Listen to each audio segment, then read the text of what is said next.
On the day of our wedding anniversary, I found out I was pregnant. I slipped through the rain to the private lounge where Daryl was spending the evening, wanting to surprise him. Outside the door, through the gap left ajar, I heard him talking with his friends about a surprise he had planned for our wedding.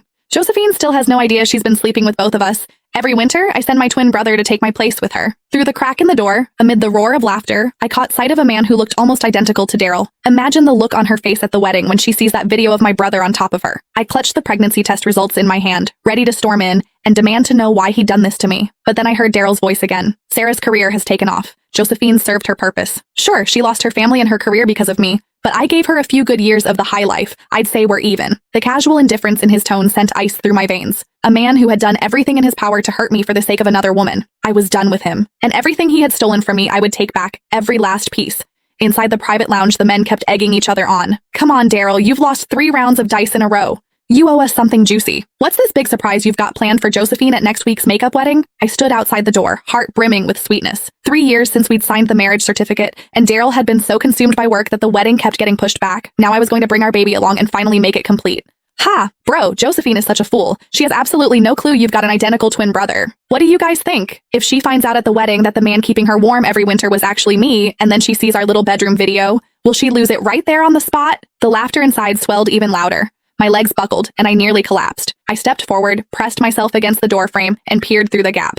Beside Daryl sat a man with the exact same face. Daryl leaned back on the sofa and clapped him on the shoulder. Vincent Sanchez, I owe you for these past 2 years. Your visits made it possible for me to be with Sarah. The man exhaled a stream of smoke, the haze blurring his features. I don't get it, bro. Sarah was your college crush, so why'd you marry Josephine? Even in bed, she's boring as hell. I'm so sick of her. The men who usually greeted me with fawning smiles and called me Mrs. Sanchez were now leering and cracking vulgar jokes. I stood frozen, struck as if by lightning, unable to move, but the fury inside me burned hotter with every second. I drew a deep breath, gripped the door handle, and steeled myself to charge in and confront Daryl.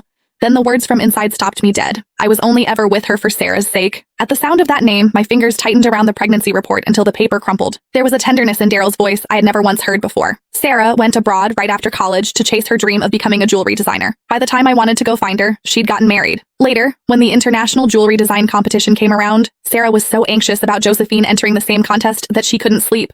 It broke my heart. I knew I had to help her. Gasps of admiration erupted around the room, everyone praising his devotion. I stood outside the door, and the memory of that accident years ago crashed over me. Cold sweat soaked through the back of my dress. The man on the sofa wore an expression of pride and tender indulgence. None of you would ever guess. I personally planned Josephine's car accident, so she'd miss the competition. Sarah sailed to victory using the designs I gave her. Josephine's so stupid. She even saw the winning piece afterward and said it looked familiar, but she never figured out I'd stolen her work. The only regret is that I accidentally killed her parents too. After that, I couldn't leverage their connections in the jewelry world anymore.